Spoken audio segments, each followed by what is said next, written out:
अब सूत जी कहते हैं, ऋषि हो, तुमने बहुत ही सुंदर प्रश्न किए हैं मानव मात्र के कल्याण हेतु। जीव मात्र का परम धर्म भगवत भक्ति है। जीव मात्र का उद्देश्य भक्ति कैसी हो? अहेतु की अप्रतिहता, माने निष्कपट और निष्काम भक्ति होना चाहिए।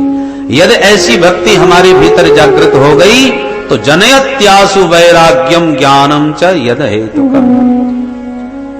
भक्ति यदि आपके भीतर सच्ची है तो ज्ञानम वैराग्यम च आसु जनयति, आपके भीतर ज्ञान और वैराग्य का अपने आप ही जन्म हो जाएगा। भक्ति के ही तो बेटा है ज्ञान और वैराग्य।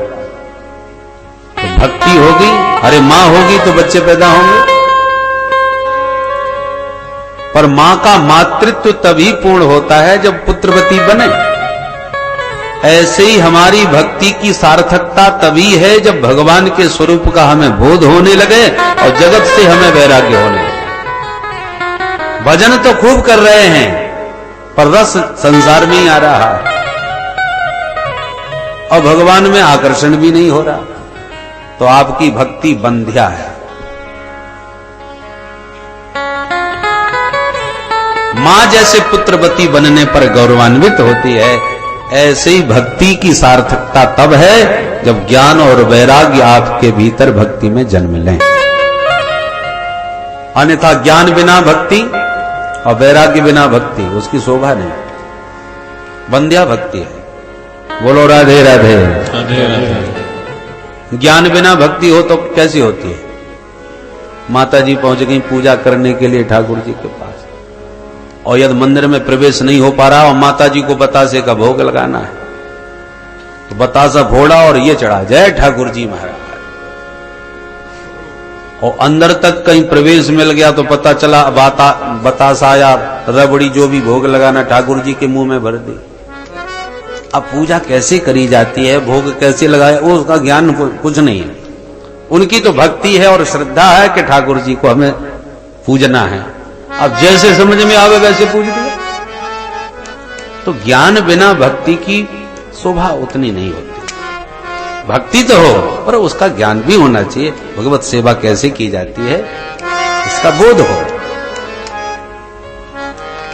अच्छा, भक्ति भी है और ज्ञान भी है।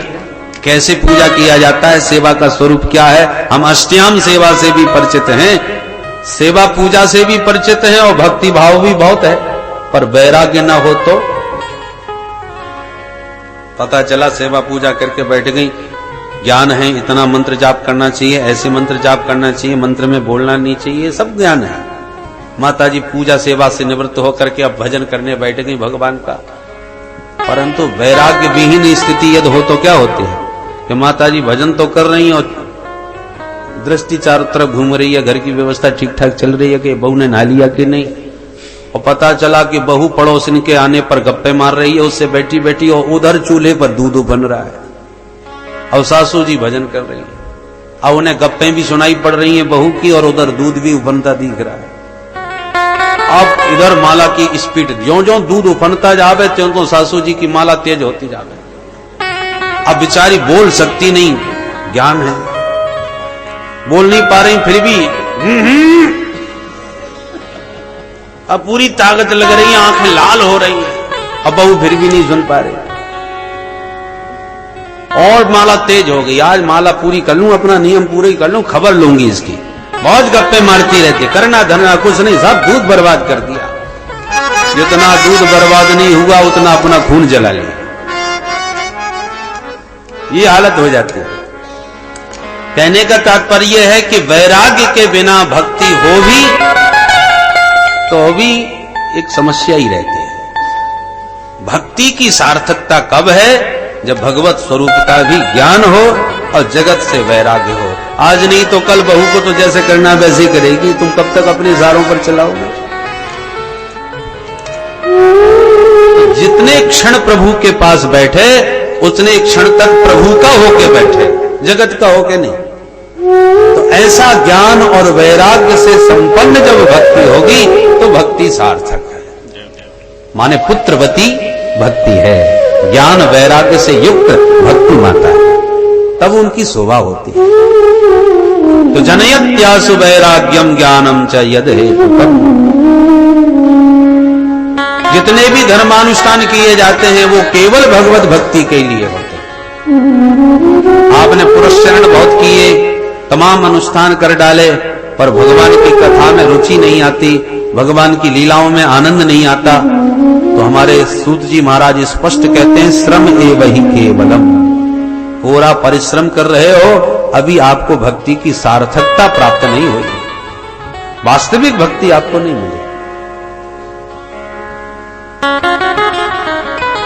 जैसे पतिव्रता पति की सेवा तो करे, पत्नी है सेवा तो करनी चाहिए, परंतु पति की रुचि समझ में ना आवे,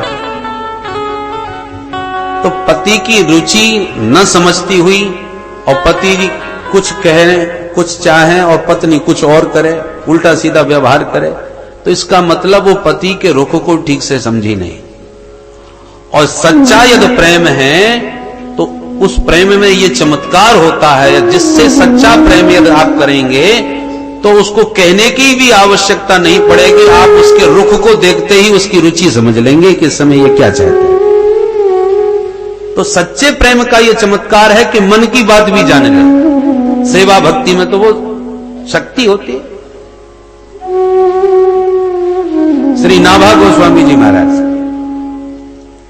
गोस्वामी तुलसीदास जी महाराज के समकालीन संत नाभा जी, जब 5 वर्ष के बच्चे थे अंधे पैदा हुए थे, अकाल पड़ गया, भोजन के लाले पड़ गए, तो माँ बाप ने सोचा कि अंधे को कहां लिए फिरेंगे, तो जंगल में ही उस बच्चे को छोड़ दिया और माता पिता चले गए।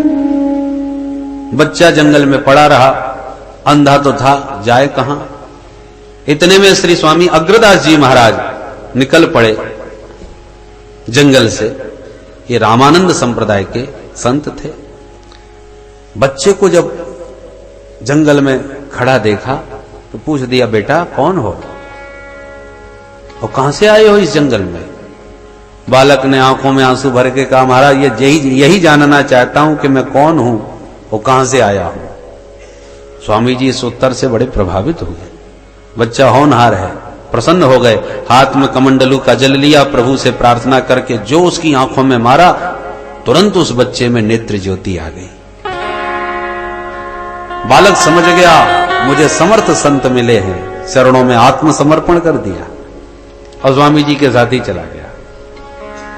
ऐसी जबरदस्त सेवा करी उस बालक ने श्री अग्रदास जी महाराज की कि वो क्या सोच रहे हैं, उनके मन की बात वो जानने लगा।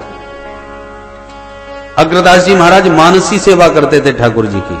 कमरे के अंदर आंख बंद करके बैठ गए और मानसी सेवा में ठाकुर जी के पास मन से पहुंच गए और मन से ठाकुर जी को नहला रहे हैं, धुला रहे हैं, खिला रहे हैं, पिला रहे हैं, सुला रहे हैं, सारी सेवा मन से, क्रियात्मक कुछ भी नहीं। पुराने जमाने में पंखे चलते नहीं थे, गर्मियों का समय था।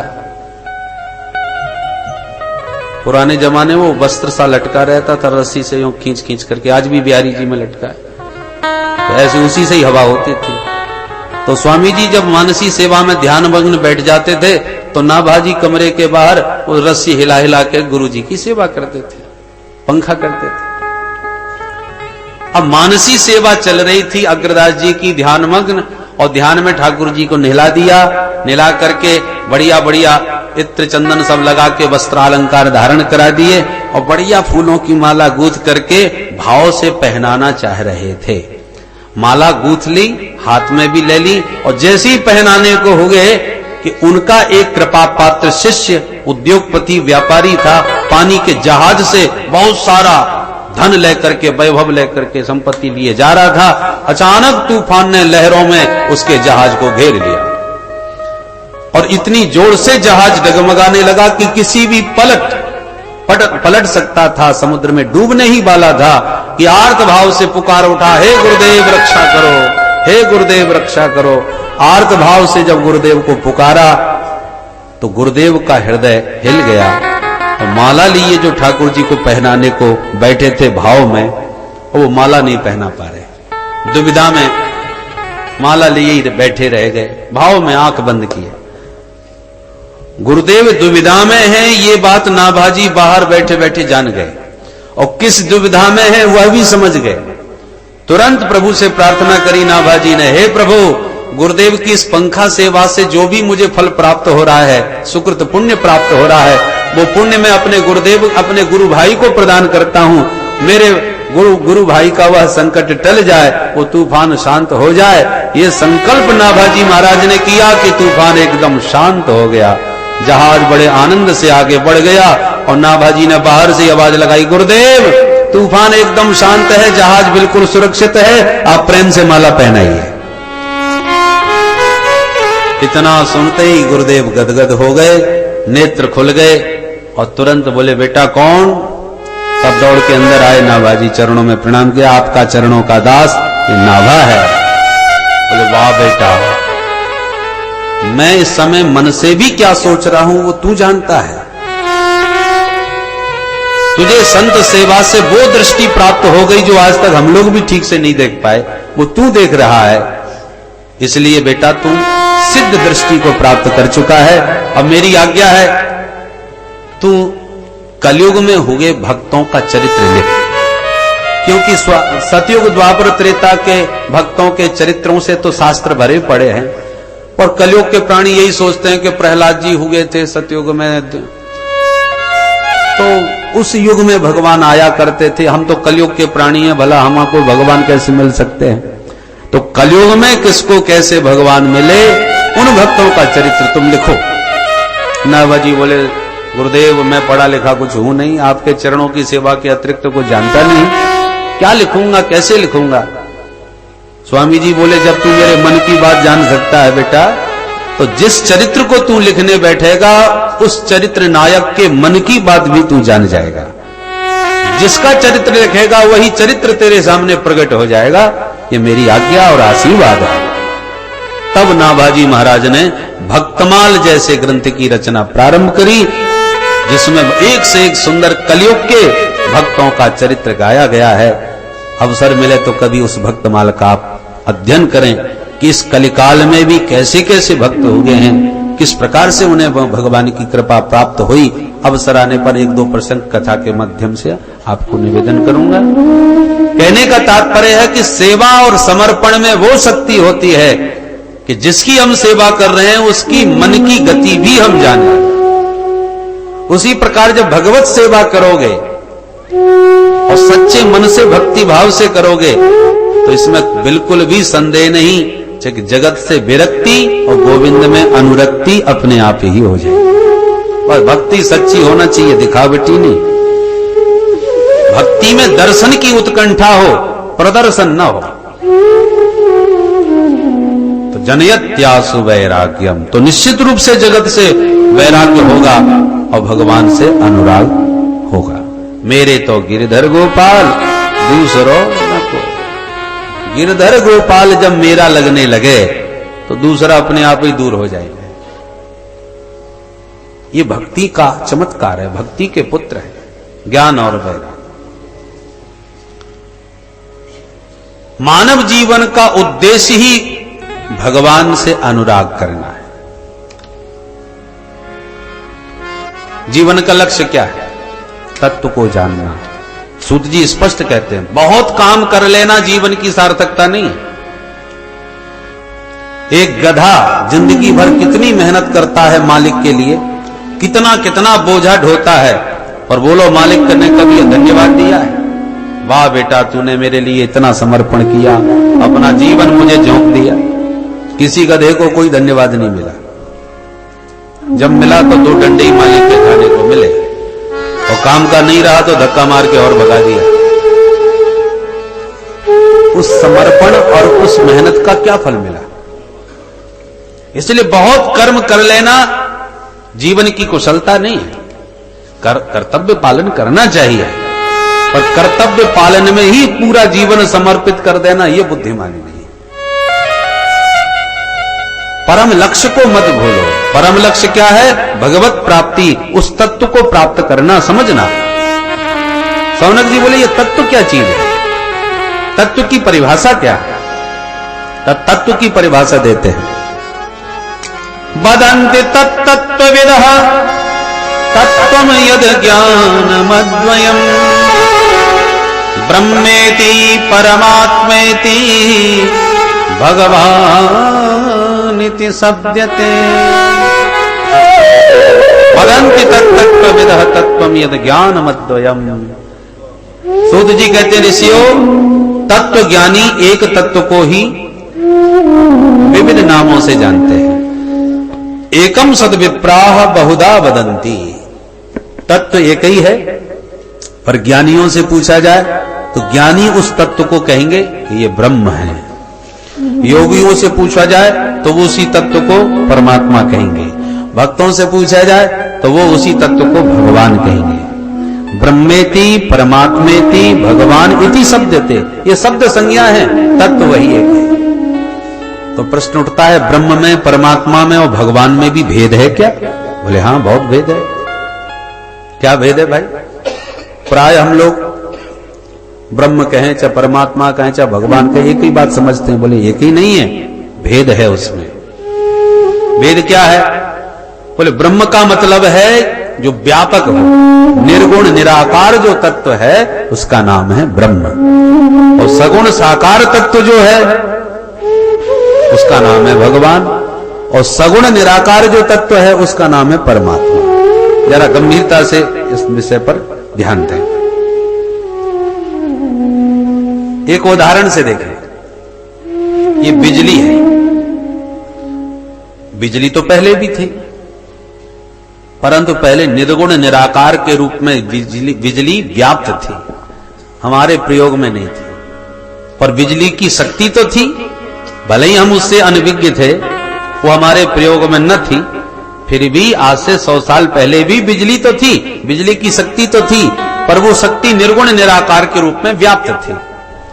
पर वैज्ञानिकों ने अनुसंधान किया, शोध किया, प्रयास किया, तो वही बिजली उत्पन्न होने लगी, सगुण हो गई, बिजली का आविष्कार हो गया। और तार में करंट के रूप में वह बिजली आविष्कृत हो गई। तो इस समय उस बिजली का नाम हो गया फिर सगुण निराकार परमात्मा। पहले थी वो ब्रह्म, व्यापक थी। फिर पानी आदि के संग्रह को करके वैज्ञानिकों ने बिजली उत्पन्न हुई करी, तो उसका नाम हो गया सगुण निराकार तत्व अर्थात परमात्मा। परंतु वही बिजली का तार बल्ब से जुड़ा और प्रकाश देने लग गया, तो वही बिजली अब सगुण साकार के रूप में, एक प्रकाश की शक्ति के रूप में हमारी आंखों के सामने प्रकट हो गई। बिजली वही है, उसमें कोई भेद नहीं है। पहले वो निर्गुण निराकार के रूप में व्याप्त थी, फिर सगुण निराकार के रूप में, करंट के रूप में प्रकट हुई, और फिर बल्ब के माध्यम से आलोकित होने लगी, प्रकाशित होने लगी, तो वही भगवान के रूप में अभिव्यक्त हो गई, सगुण साकार बन गई। बोलो राधे राधे। तो परमात्मा कहो या ब्रह्म कहो या भगवान कहो, तत्वतः वो एक ही चीज है। परंतु व्यवहारिक दृष्टि से यदि विचार किया जाए तो उसके भेद हो गए। दूसरे दृष्टांत से देखो, पानी कहो या बर्फ कहो या भाप कहो, ये दृष्टांत ज्यादा सुगम है। तत्वतः एक ही चीज है। पानी कोई बर्फ में रख दिया, वो फ्रिज में रख दिया, वो बर्फ बन गया, तो उसी पानी का नाम हो गया बर्फ। और यदि पानी को खौला दिया आग पर चढ़ाकर, तो भाप बन के निकल गया, उसी पानी का नाम हो गया भाप। अब भाप कहो या बर्फ कहो या पानी कहो, तो एक ही चीज है। पर हमको लगी प्यास, हमने कहा जरा एक गिलास पानी देना, और आपने बर्फ का डेला पकड़ा दिया।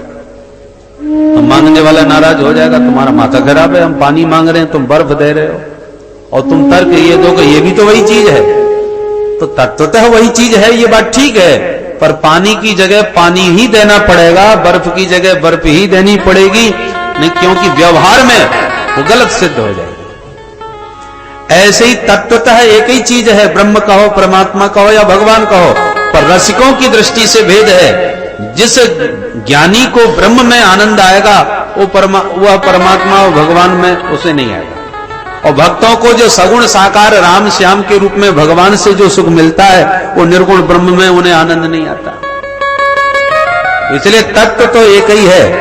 तीसरे दृष्टांत से यदि हम कहें कि एक ही आटे से पूड़ी भी बनी, रोटी भी बनी, परांठे भी बने।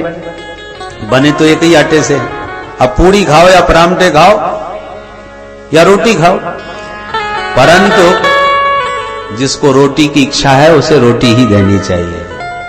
उनके सामने आपने परांठे रख दिए तो हाथ जोड़ लेगा, साहब पेट खराब है, हम नहीं चाख ही नहीं सकते।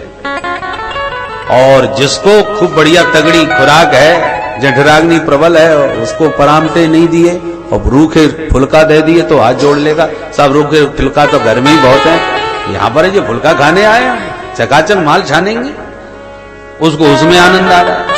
तो भैया अपनी अपनी सामर्थ्य है, पाचन शक्ति जिसकी जैसी हो और जिसकी जैसी रुचि हो, रुचि के अनुसार भोजन करेगा। किसी को रोटी में, किसी को परांठे में, जिसमें जिसको स्वाद आवे, बने सब एक ही आटे के। ठीक इसी प्रकार से यही एक तत्व रुचि नाम वैचित्र्यात् विविध रूपों में अभिव्यक्त हुआ है। अब तुम्हें रस किस में आता है? किसी को राम जी में, किसी को श्याम जी में, तो किसी को भोले बाबा में। अरे पूड़ियों में भी तमाम भेद हैं, कोई काली पीली नीली हरी, जाने कैसी प्रकार की पूड़ियां बनती हैं। जिसको जिसमें स्वाद आवे, आनंद आवे, वही पाओ, वही उसके लिए सबसे उत्तम भोजन है। तो जो भोजन हितकर हो और रुचिकर हो वही उत्तम है। उसी प्रकार एकम सद विप्रा बहुधा वदंती, वही एक तत्व विविध रूपों में प्रकट हुआ है। इसलिए अनेक होते हुए भी वह एक है, एक होता हुआ भी वो अनेक है। इनमें कोई भेद नहीं है, पर स्वाद की दृष्टि से अवश्य भेद है, क्योंकि सबका स्वाद अलग अलग है। और जितने धर्म है उसमें तो एक ही है। अब तुम्हारा मन लगे या न लगे, तुम्हें लगाना ही पड़ेगा। पर हमारे सनातन धर्म में अनेक हैं, जिसको जिसमें रस मिले उसी का आनंद लो, उसी की उपासना करो। किसी को भोले वाले देवता अच्छे लगते हैं तो ठीक है, भोले बाबा शिव की सेवा करो। किसी को चटपटे छाटको ठाकुर ज्यादा अच्छे लगते हैं, छल छबीले, तो ठीक है कन्हैया की शरण में आ जाओ। किसी को लगता है कि नहीं मर्यादा में निबद्ध होने चाहिए, ठाकुर जी सरल भी हो, मर्यादित हो, तो ठीक है राम जी की शरण में आ जाइए। किसी न को देवी माँ के रूप में यदि भगवान होते तो उनकी गोद में हम बच्चों की तरह खेलते, तो ठीक है भगवान देवी शक्ति के रूप में भी विराजमान है, उनके पुत्र बन करके उनकी गोदी में खेलो। तो भगवान शक्ति के रूप में एक ही है, परंतु नाम रूपों के रूप में अनेक है। और उस तत्व को जाने बिना, समझे बिना जीव का जीवन सार्थक नहीं हो सकता। समझने से क्या होगा? बोले विद्यते हृदय ग्रंथि छिद्यन्ते सर्व संशया क्षीयन्ते चास्य कर्माणि दृष्ट एवात्मनीश्वरे। उस तत्व को जानते ही तुम्हारे अज्ञान की सारी ग्रंथियां खुल जाएंगी, बुद्धि के सारे संशय भ्रम समाप्त हो जाएंगे और समस्त कर्म बंधनों में से आप हमेशा के लिए विनिर्मुक्त हो जाएंगे। जब तक उस तत्व को नहीं जाना तब तक ये जन्म मरण का बंधन छूटने वाला कदापि नहीं है। और उस तत्व का ज्ञान आपको इसी मानव शरीर से ही हो सकता है, अन्य किसी शरीर में संभव भी नहीं है। इसलिए मानव जीवन की महिमा है। मोक्ष के मार्ग में जो ताला लगा हुआ है, वो ताला मानव जीवन की ताली से ही खुलता है और कोई ताली उसमें फिट नहीं बैठती। इसलिए मनुष्य शरीर बड़े भाग्यमान उस तनु पावा। इसकी महिमा इसीलिए है कि मनुष्य शरीर मिल गया है साधन धाम मोक्ष कर द्वारा। एक अंधा एक भवन में घुस गया, अब भटकता फिर रहा था, निकलूं बाहर कैसे निकलूं। एक ने कहा अरे दीवाल का सहारा लगा लेकर के चल पड़, दरवाजा अपने आप तेरे पास आ जाएगा। बात ठीक थी। अंधा दीवाल का सहारा स्पर्श करता हुआ चल दिया, और जो दरवाजे के पास आया तो सिर में खुजली मची जोड़ के, तो खुजलाने लगा और चलता भी गया। 2 कदम में ही दरवाजा छूट गया। अब एक बार दरवाजा छूटा तो पूरे भवन का दोबारा चक्कर काटना पड़ा। दरवाजा एक ही है। ऐसे ही 84 लाख योनियों के चक्रव्यूह में मोक्ष का दरवाजा केवल मानव शरीर है। अब इस मानव शरीर में यदि इस जीवन में आपने तत्व ज्ञान प्राप्त नहीं किया तो दरवाजा छूट गया और 84 का पूरा चक्कर आपको फिर दोबारा काटना पड़ेगा। पुनरपि जननम पुनरपि मरणम पुनरपि जननी जठरे शयनम। इसलिए संत बार बार सावधान कर रहे हैं, तस्मात् जागृति जागृति, जाग जाओ, अभी समय है, अवसर है। ये दरवाजा तुमसे छूटा जा रहा है। और खुजली क्या है? विषयों का सुख, जन्म जन्मांतरों के अभ्यास से जो विषय जन्य सुख हैं उनके हम अभ्यासी हो गए हैं। तो जैसे कुकर सूकर की योनि में हम विषय भोग करते रहते हैं, वही विषय सुख इस मानव शरीर में ही भोगते रहे, परंतु जिस दरवाजे से निकलना था वो दरवाजा हमारा वो खुजलाने के चक्कर में छूट गया।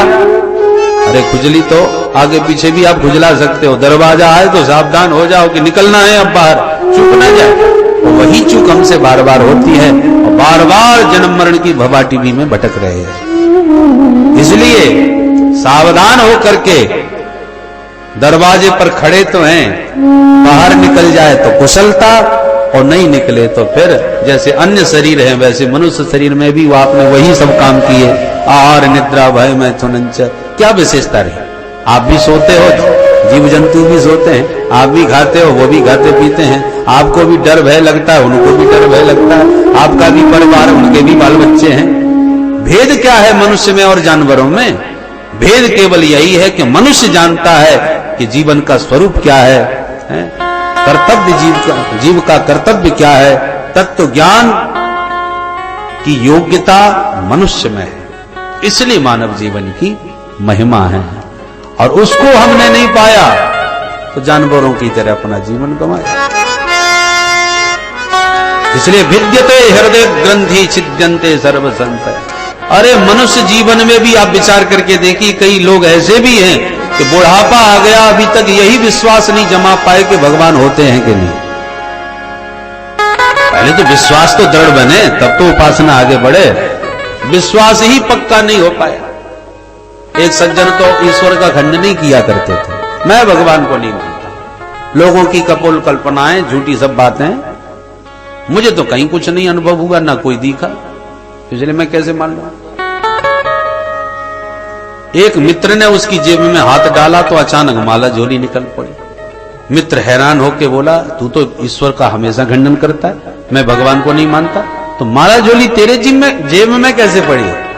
तो हंस करके बोला, देखो भाई, मुझे विश्वास तो पूरा है कि भगवान हो नहीं सकते, पर कभी कभी सोचता हूं यदि भगवान हुए तो मैं ही उनका विरोध करता रहता हूं, दुनिया तो बहुत लोग मान रहे हैं उनको, तो कहीं जो मानने वाले हैं और सचमुच भगवान यदि हुए तो मेरी तो बड़ी दुर्गति कर देंगे। इसलिए अकेले में एक हाथ माला जप लेता हूं और कह भी देता हूं वैसे तो आप हो नहीं, और यदि आप हो तो देखो हम भी भजन कर रहे हैं महाराज, थोड़ी बहुत कृपा हम पे भी। ये हालत है हम लोगों के मन की, विश्वास नहीं। अच्छा एक बात बताओ, भगवान को मानने में क्या घाटा है और न मानने में क्या हानि है? दोनों पर विचार करो, तटस्थ भाव से विचार करो। यदि भगवान हैं और हम नहीं मानते तो क्या परिणाम होगा, और मानो भगवान नहीं है और हम मान रहे हैं तो क्या नुकसान है? दोनों पर यदि विचार करके देखें, भगवान नहीं है और आप माने बैठे हो तो नुकसान कुछ भी नहीं होने वाला। झूठे भी यदि माने, एक कल्पना कर लो कि भगवान नहीं है और आप मान रहे हो तो बुरा काम तो कुछ नहीं होगा, भगवान के डर से, दुराचरण से ही बचोगे, भगवान के भय से गलत काम नहीं करोगे, अच्छा ही अच्छा होगा, बुरा कुछ नहीं होने वाला। और भगवान है और आप नहीं मान रहे तो घाटा ही घाटा है।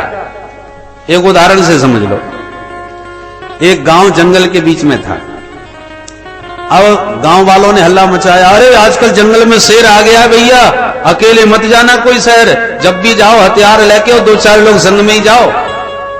और कुछ गांव वाले बोले, अरे हर बार लोग यही हल्ला मचाते हैं, शेर आ गया, शेर आ गया। शेर कहां रखे भाई जंगलों में, अब कोई नहीं है, सब बकवास अफवाह है। अब दो बातें हो गई, आधे लोग कह रहे हैं गांव के कि शेर आ गया, होशियार रहो, आधे लोग कह रहे हैं सब बकवास, शेर नहीं है। तो बोलो शेर माना जाए या नहीं माना जाए? कुछ लोग बोले भाई शेर हो या ना हो है, हम तो होशियारी से रहेंगे, बंदूक टांग करके 2-4 लोग मिल करके जाते हैं। अब शेर न भी मिला तो नुकसान तो कुछ भी नहीं हुआ, अपनी बंदूक लेके गए, अपने सुरक्षित गए, सुरक्षित आ गए, निश्चिंत होकर के गए, डर तो नहीं रहा। अब शेर सचमुच आ गया है और तुम उसे अफवाह मान रहे हो, सब बकवास, झूठी बात, हम मानते ही नहीं, और बिना हथियार के अकेले निकल पड़े क्योंकि हम मानते ही नहीं शेर को, और कहीं शेर निकल पड़ा मारा गया नास्तिक। तो नहीं मानता है उसी को पकड़ के खा जाएगा। तो शेर है और आप नहीं मानोगे तो मारे जाओगे, और आप शेर को मानते हो, भले ही शेर न भी रहा तो सावधान होकर के जाओगे और सुरक्षित रहोगे। उसी प्रकार ईश्वर है और आप मानते हो तो बहुत अच्छा, पर नहीं मानोगे और ईश्वर रहा तो दुर्गति हो जाएगी। परंतु मान करके चल रहे हो और ईश्वर न भी हुआ तो नुकसान होने वाला कुछ भी नहीं है। शुभ कर्मों में आपकी प्रवृत्ति होगी और आप उस कर्मों से बचोगे, हानि कुछ भी नहीं होने वाली। इसलिए ये दृढ़ विश्वास मन में स्थिर कर लेना चाहिए। भक्ति के 3 सोपान हैं: विश्वास, संबंध और समर्पण। पहले विश्वास दृढ़ हो, फिर ठाकुर जी से कोई संबंध जोड़ लो। ठाकुर जी तो हर संबंध न मानने को स्वीकार है। बेटा बना लो, बेटा बन जाए, पिता बना लो, पिता बन जाए, मित्र बनाओ, मित्र बन जाए, शत्रु बनाओ तो शत्रु भी बन जाए, जो चाहो सो बना लो। तो हे मोहे नाते अनेक, मानिए जो भाव है। हर नाता भगवान निभाने को तैयार है। इसलिए उस तत्व को जाने बिना जीवन की सार्थकता संभव नहीं। और वही तत्व अपना विश्वास दिलाने के लिए विविध रूपों में अवतरित होता है। वे ही राम और श्याम बन के हमारे साथ खेलने और खाने भी आए। 7 वर्ष की उम्र में गोवर्धन उठाई दिए। ये सारी लीला करके भगवान दिखाना चाहते हैं कि मैं हूं। बोलो राधे राधे। देखो, और धर्मों में, किसी धर्म में किसी का दूत आता है, उनके खुदा कहो, परमात्मा का, अल्लाह करो, जो भी कहो। अन्य धर्मों में ईश्वर का पुत्र आता है या ईश्वर का दूत आता है। ईश्वर खुद नहीं आता, उनका भगवान स्वयं नहीं आएगा, या तो अपना बेटा भेजेगा या अपना सेवक भेजेगा। पर यह केवल सनातन धर्म का ईश्वर है जो स्वयं आता है, दूतों को भी भेजता है, अपने सेवकों को भी भेजता है। श्री रामानंदाचार्य जी महाराज, श्री शंकराचार्य जी महाराज, अन्य अन्य अपने आचार्यों के रूप में अपने सेवकों को भी भगवान भेजते हैं, और अवसर आने पर स्वयं भी प्रभु पधारते हैं। श्री राम और कृष्ण के रूप में वह परिपूर्ण परमात्मा भी प्रकट होता है। बाकी लोग अपने को खुदा को पुकारते ना, खुद आ। खुदा का मतलब खुद आ। तो आप स्वयं आइए, नौकर चाकर न भेजिए। पर वो खुद आता ही नहीं, वो भेजता ही रहता है। ये केवल हमारा परमात्मा है जो केवल आता ही नहीं, हमारे साथ खेलता भी है, हमारे साथ खाता भी है, हमारे हाथों से बन भी जाता है, हमारे आंखों के सामने रोने भी लग जाता है। तो एक और तो शेष महेश गणेश दिनेश सुरेश हो जाए निरंतर ध्यावें, इतना दुर्लभ है वो तत्व। परंतु दुर्लभ ही, जो वस्तु बहुत ज्यादा दुर्लभ बन जाए ना, व्यक्ति उसके प्रति उदासीन हो जाता है। अरे हमको मिलने वाली तो है नहीं, तो फायदा क्या कल्पना करने से। तो जो वस्तु मिलने वाली ना हो, व्यक्ति उससे उदास हो जाता है। छोड़ो, चक्कर में क्यों पड़ो जब मिल ही नहीं सकते। तो पर भगवान कहते हैं नहीं नहीं, हम साथ में आकाश के खुदा नहीं है, हम तो तुम्हारे पास आ भी सकते हैं, तुम्हारे साथ खेलेंगे भी, तुम्हारे साथ खाएंगे भी। इसलिए स्वयं अवतार लेते हैं। अवतार का अर्थ क्या है? अवतरणम, अपनी सत्ता से, अपनी भगवत्ता से जो नीचे उतर आवे, हमारे बीच में खेलने खाने लग जावे, उसका नाम है अवतार। जो भक्तों के बीच में आ जाए, अवतरणम। हम लोग कुएं में गिरे हुए हैं। संसार क्या है? भवकू। और परमात्मा संसार में उतरे हुए। एक सज्जन कुआं में गिर गए। अब गिरने के बाद रो रहे थे, भैया बचाओ बचाओ, निकालो मेरे को। चिल्ला रहा था कि एक साथी ने सुन लिया, उसने तुरंत कमर में रस्सी बांध करके धीरे से नीचे उतर गया। तब तक और भी लोग इकट्ठे हो गए, भैया कुआं में गिर गया, कुआं में गिर गया। एक बोला एक नहीं गिरा, 2 गिर गए। 2 गिरे? बोले हाँ देखो 2 खड़े हैं। एक समझदार बोला अरे गिरा तो एक ही है, दूसरा तो अभी अभी उतर के गया है। वो तो कह रहा था 2 गिरे हैं, समझदार कह रहा था 1 गिरा है 1 उतरा है। तो गिरने में उतरने में कितना बड़ा अंतर हो गया। जो गिरेगा वो चोट खाएगा, घबराएगा, अकुलाएगा, निकलने के लिए आतुर हो जाएगा, व्याकुल हो जाएगा। और जो उतरा है उसे ना कोई चोट है, ना कोई भय है, ना व्याकुलता है, क्योंकि अपनी मर्जी से उतर के गया है, अपनी मर्जी से जब चाहे चढ़ जाए। तो गिरने उतरने में बहुत अंतर है। तो संसार क्या है? भवकूप। हम लोग इसमें गिरे भये हैं, कर्मों के जाल में फंसकर गिर गए। अब गिरने के बाद हम निकलने के लिए छटपटा रहे हैं, हे प्रभु उद्धार करो, कल्याण करो, उबारो, तारो। हम लोग पुकार रहे हैं। और जब जीव बहुत ज्यादा आतुर होकर पुकारता है प्रभु को, तो भगवान फिर उतर के आ जाते हैं। उसी का नाम है अवतार। इसी कुएं में ठाकुर जी फिर अपनी इच्छा से उतर आते हैं, और उतर के आते हैं, जीवों को गले से लगाते हैं और सबका कल्याण करके अपने साथ में इस कुएं से बाहर भी ले जाते हैं। अयोध्यावासिनः पूर्वम यथा रामेण संगता। तो जैसे ठाकुर जी उतर के अपने भक्तों को, जीवों को उबार ले जाते हैं, जैसे वो कुएं में गिरे हुए को उसका साथी हाथ पकड़ के बाहर ले, ऐसे राम जी के प्राकट्य पर गोस्वामी जी महाराज बोले, यह चरित जे गावहि हरिपद पावहि तेन परय भवकूपा। यह चरित गावहि हरिपद पावहि तेन परय भवकूपा। यह चरित जे गावहि हरिपद पावहि तेन परय भवकूपा। चरित जे गावहि हरिपद पावहि तेन परय भवकूपा। राम जी क्यों आए हैं? गोस्वामी जी कहते हैं वो इसलिए आए हैं कि सुंदर सुंदर लीला करेंगे। उन लीलाओं से फायदा क्या मिलेगा? मैं निवेदन कर रहा था, रावण को मारने राम जी नहीं आए, तो काय के लिए आए? सुंदर सुंदर लीला करने आए हैं, ताकि उन चरित्रों का चिंतन करके, गान करके, वर्णन करके भक्तों का चित्त भगवान के चरित्रों में लगे, उनके चरणों में लगे। उससे फायदा क्या होगा? बोले जो उनके चरित्रों को गाएगा और सुनेगा, ते न परहि भवकूपा। फिर इस भवकूप में, इस कुएं में वो दोबारा नहीं गिरेगा। राम जी के पावन चरित्र उसके चित्त को अपनी ओर आकृष्ट करके इस कुएं से उन्हें उबार ले जाएंगे। ते न परहि भवकूपा। तो भवकूप में तो गिर गए हैं, आप चरित्रों का चिंतन करेंगे, राम जी के चरित्रों का ध्यान करेंगे, तो निश्चित इस कुएं से बाहर निकल जाएंगे। और ऐसे निकलेंगे कि दोबारा कभी गिरने का अवसर ही ना आवे। ते न परहि, वे दोबारा नहीं पड़ते वो गिर इस कुएं में। तो इस प्रकार से उसी एक तत्व के विविध रूपों में अवतार होते हैं। उनमें 24 अवतार प्रमुख रूप से श्री सूत जी महाराज ने गिनाए।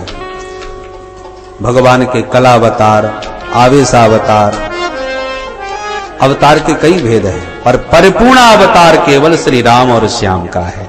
एते चांस कला पुंसः कृष्णस्तु भगवान स्वयं। सौनक जी बोले, महाराज एक बात और बताइए कि जो भागवत आप हमें वर्णन करके सुना रहे हो, इसकी रचना किसने करी? सूत जी बोले, द्वापर के अंत में श्री वेद व्यास जी महाराज हो गए, और व्यास जी महाराज ने जीवों की, कलयुग की प्राणियों की दुर्गति जब देखी तो द्रवीभूत हो गए। ऐसे जीवों का कैसे कल्याण हो?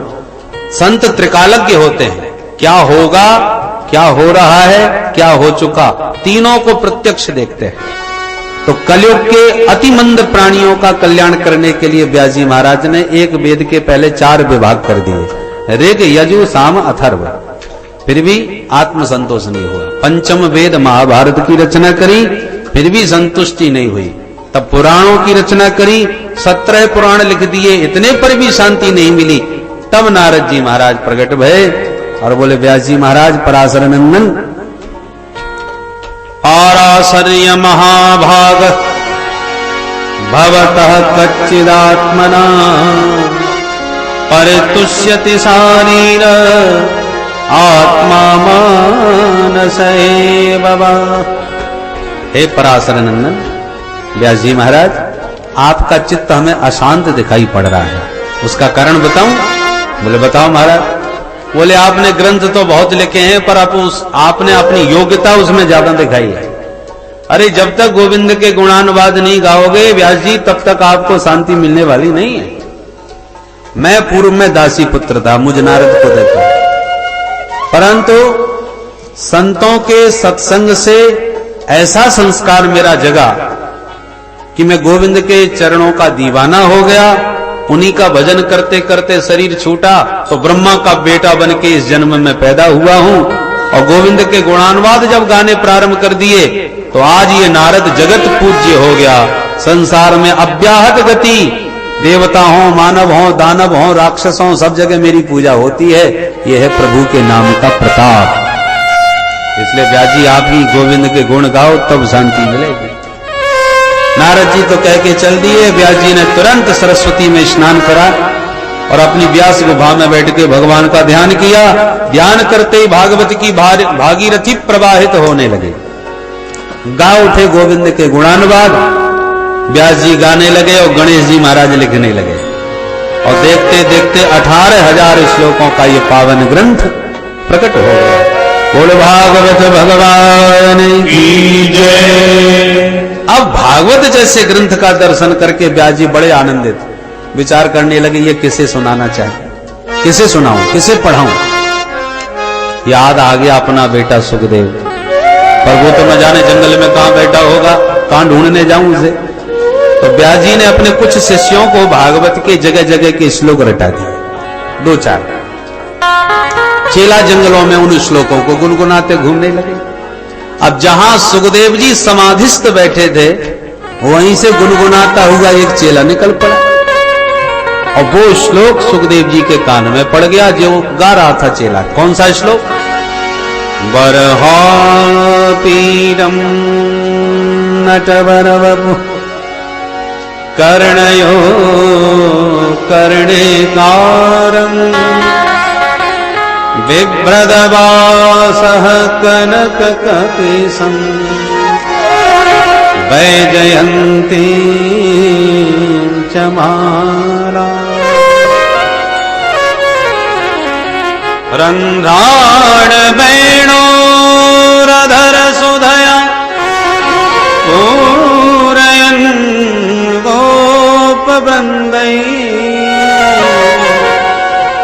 वृन्दारण्यं स्वपदरमणं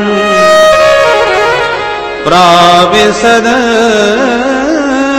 गीतकीर्ति।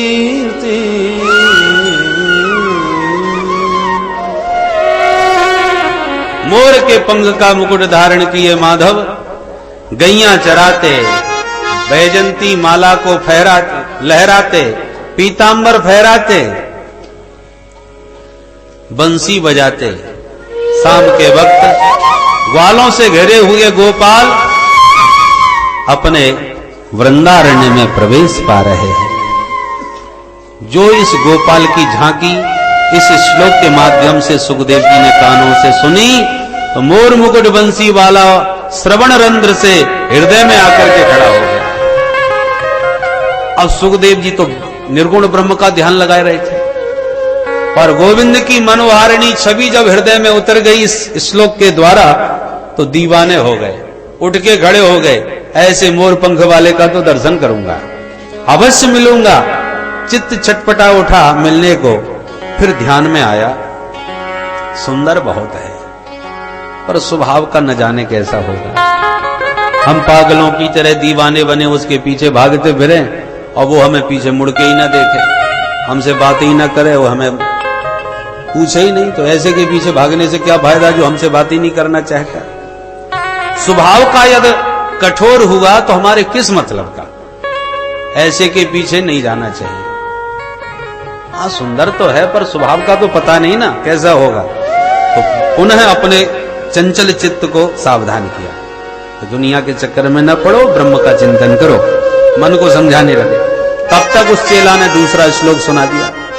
दूसरे में भगवान के स्वभाव का वर्णन था। अहो बकीयं स्तनकालकूटम् जिघांसया पाय यदप्यसाध्वी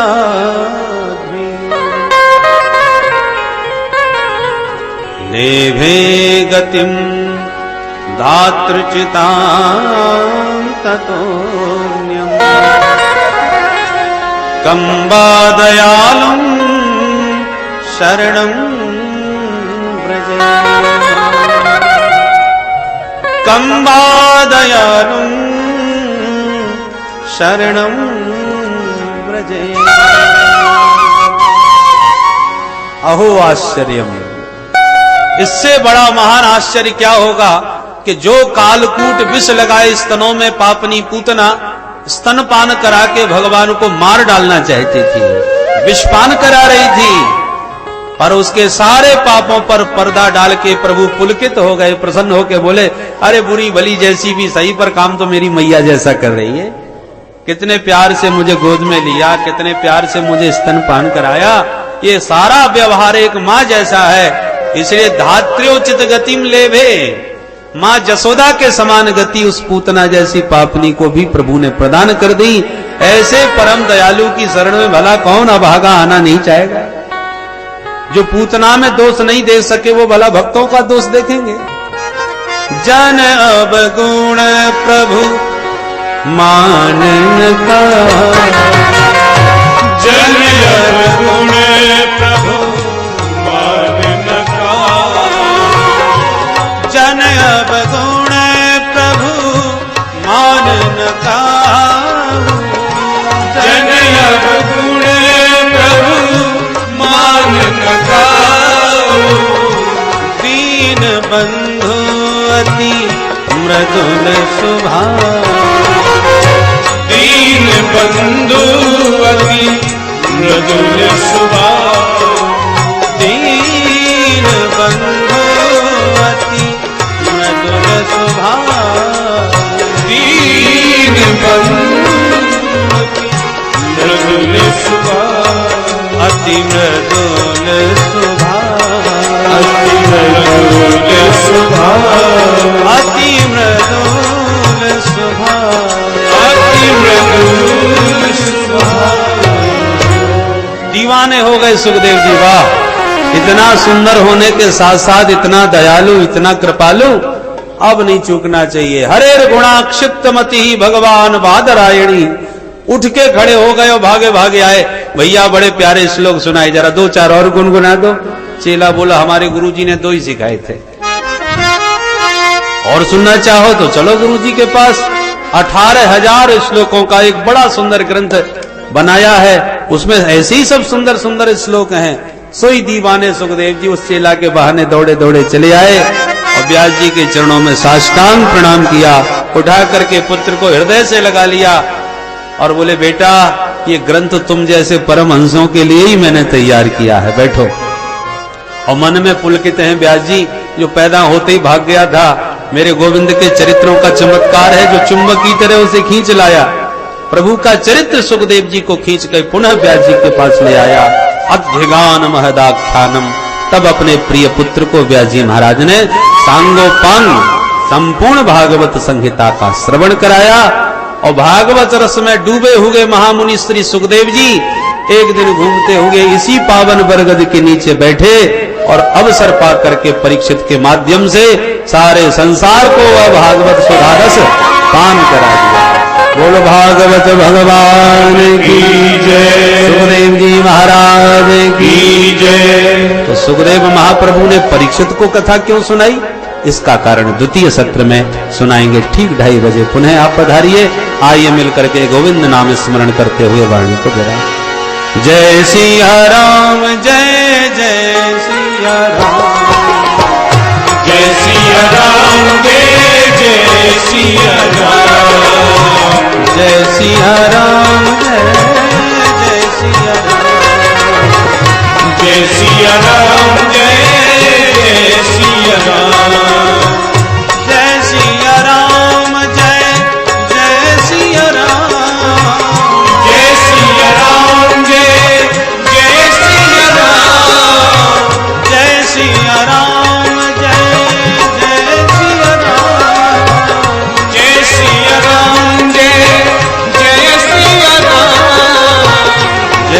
सिया राम जय जय हो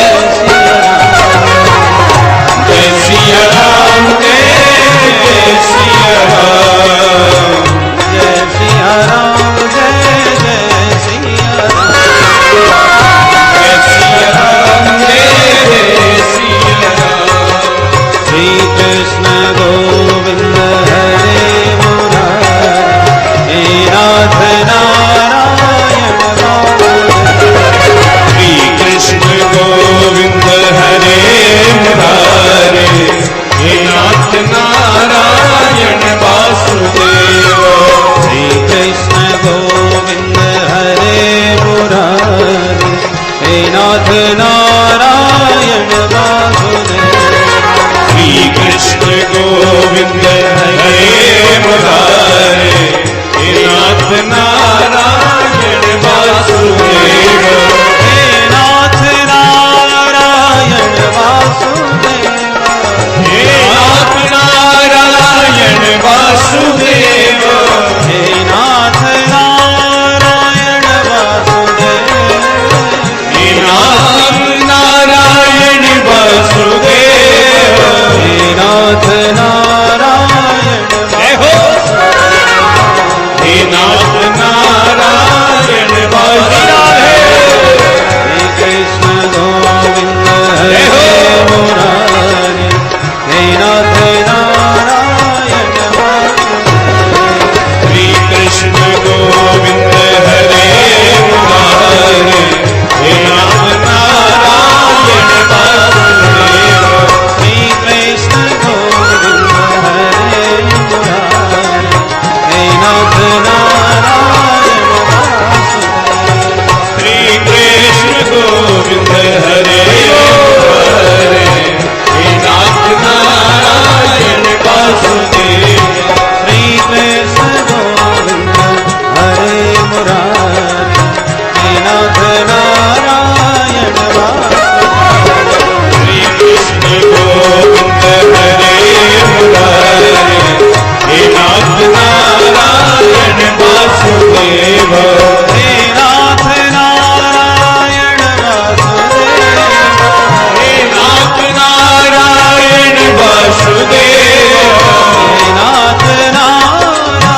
वासुदेव हे नाथ नारायण वासुदेव हे नाथ नारायण वासुदेव हे नाथ नारायण वासुदेव हे नाथ नारायण वासुदेव श्री कृष्ण गोविंद हरे मुरारी हे नाथ नारायण वासुदेव श्री कृष्ण गोविंद हरे मुरारे हे नाथ नारायण वासुदेव हरे कृष्णा कृष्णा कृष्ण हरि कृष्ण बोल। हरे राम राम राम हरे हरे हरे कृष्णा कृष्णा कृष्णा हरे हरे हरे राम राम राम हरे हरे कृष्णा कृष्णा कृष्ण कृष्ण हरे हरे हरे राम राम राम हरे हरे कृष्णा कृष्णा कृष्णा हरे हरे हरे राम राम राम हरे हरे कृष्णा कृष्णा कृष्ण कृष्ण हरे हरे हरे राम राम राम हरे हरे कृष्णा कृष्णा कृष्णा हरे हरे हरे राम राम राम हरे हरे हरे कृष्णा कृष्णा कृष्ण कृष्ण हरे हरे हरे राम राम राम हरे हरे कृष्णा कृष्णा कृष्णा हरे हरे हरे राम राम राम हरे हरे हरे कृष्णा कृष्ण जय हो हरे राम हरे कृष्णा हरि बोल हरे राम राम राम हरे हरे कृष्णा कृष्ण कृष्ण हरि हरि हरे राम हरे कृष्णा कृष्णा कृष्ण हरे हरे हरे राम राम हरे हरे गोविंद जय जय गोपाल जय जय राधा रमण हरि गोविंद